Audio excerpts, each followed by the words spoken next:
में कितने बच्चे हमारे पढ़ते? सिर्फ 9.2। प्राइमरी, बिलो प्राइमरी में 9.2, प्राइमरी में 17.3, मिडिल स्कूल में 28.5, मिडिल स्कूल में 28.5 और सेकेंडरी स्कूल में आते आते 15% हो जाता है। हायर सेकेंडरी को आते आते 6.3 हो जाता है। अब जब ग्रेजुएट का मामला आता तो सिर्फ 2.2 मुसलमान ग्रेजुएट होते हैं। ये क्या नाइंसाफी नहीं है मेरे से? क्या ये नाइंसाफी नहीं है महाराष्ट्र के मुसलमानों से?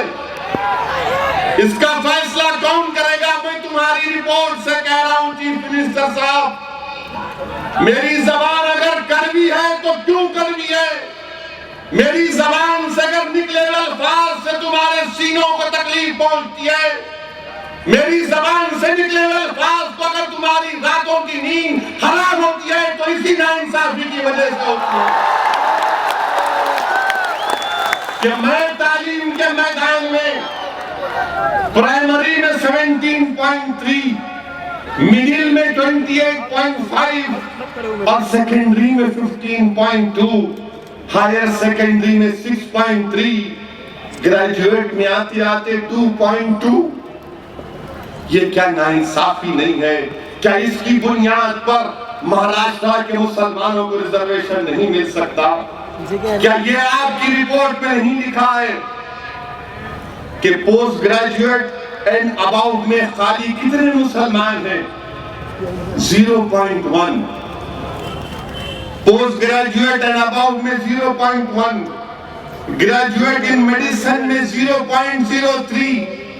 और जो लोग ग्रेजुएट होते हैं, आपकी महमूदुर रहमान कमेटी ये कहती है कि 2.2 जो मुस्लिम बच्चे ग्रेजुएट होते हैं, 15 साल हुकूमत करे, बाजा बजाए अपने इख्तिदार का, बड़े बड़े बुलंद बांग दावे करे, और आज मुसलमानों के सफों में पावर्टी 80-85% के दरमियान में पहुंच चुकी है।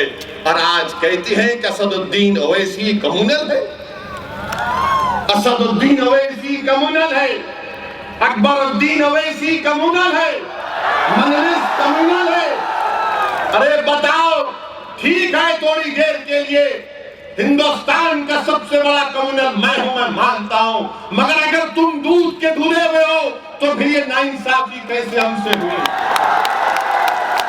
ये नाइंसाफी कैसे हमसे हुई? ये आपकी रिपोर्ट के फिगर्स में आपके सामने खोल खोल कर रखना हो। क्या आपको मालूम मेरे अजीज दोस्तों, कितने परसेंटेज मुसलमानों के घरों में लैट्रीन है?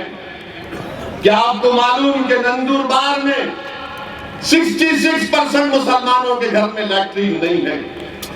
धुलिया में 92% मुसलमानों के घर में लैट्रीन नहीं है।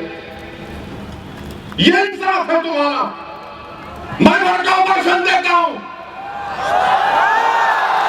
मेरे मुंह से निकला हुआ जुमला तुमको कड़वा लगता है तो क्यों लगता है? सुनो, तुम्हारी नाइंसाफी की दास्तानें आज बयान कर रहा हूं नागपुर की सरजमीन में, ताकि मेरी आवाज आरएसएस के हेडक्वार्टर तक पहुंचे और उनके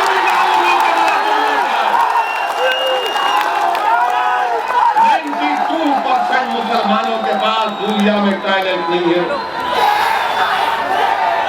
बुल्डाना में 78.9 मुसलमानों के पास टॉयलेट नहीं है। अमरावती 94% मुसलमानों के पास टॉयलेट नहीं है। बांद्रा में 34.3, नासिक में 80.7। क्या क्या बयान करूं तुम्हारे सामने? क्या क्या बयान करूं? पूना जैसा बड़ा शहर, इतना बड़ा शहर पूना, 91% मुसलमानों के पास घरों में टॉयलेट नहीं है, लैट्रिन नहीं है। आप इंसाफ भी नहीं करेंगे? आपकी हमारी मुखालिफत रहेगी? क्या आप इंसाफ भी नहीं करेंगे मुसलमानों से? आप तो इख्तिदार की बहुत बड़ी कुर्सी पर बैठे हुए हैं। क्या आप मुसलमानों से इतनी नफरत क्यों करते हैं आप लोग, चाहे कांग्रेस राष्ट्रवादी हो या बीजेपी शिवसेना? तुमको मैं पसंद नहीं, ठीक है, तुम मुझे खत्म कर दो, मैं एक दिन खत्म होकर जाऊंगा, इस जमीन की ग़िज़ा बनूंगा, मगर इन गरीब मुसलमानों से तो इंसाफ करो, इनको तो इनका हक दे दो। आज एक एक कमरे में 6-6, 5-5 लोग अपनी जिंदगी गुजार रहे हैं। क्या ये सोशल बैकवर्डनेस नहीं है? क्या इसकी बुनियाद पर हमको रिजर्वेशन नहीं मिल सकता?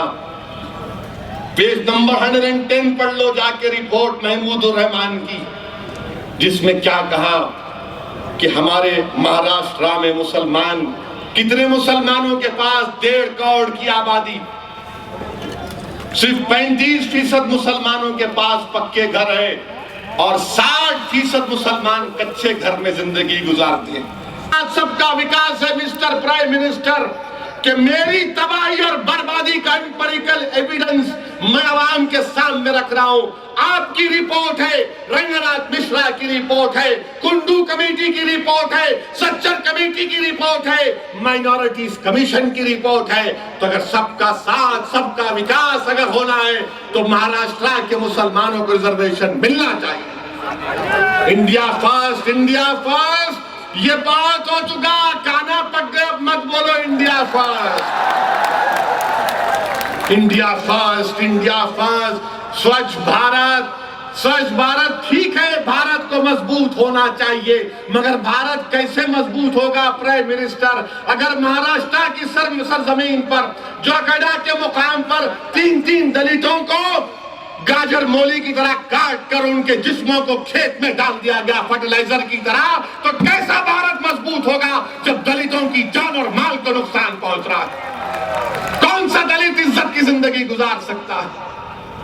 मैं गया था, सही कहा मुकुंद सुनाने, एक मां रो रो कर कह रही थी कि मेरे बच्चे को, मेरी बहू को, मेरे पोतरे को जिस्मों के 3-3 टुकड़े कर कर 2 एकड़ जमीन में जिस तरह फर्टिलाइजर फेंकते जिस्म के टुकड़ों को फेंक दिया गया।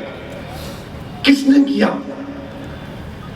सबका साथ, सबका विकास अगर आप सोच सकते हैं मिस्टर प्राइम मिनिस्टर, तो आपको चाहिए कि आप महाराष्ट्र में ये इन जुल्मों का खात्मा करें, महाराष्ट्र के मुसलमानों को रिजर्वेशन मिले। सबका साथ, सबका विकास की अगर आप बात करते हैं, आप कहते हैं कि आपका मजहब इंडिया फर्स्ट है,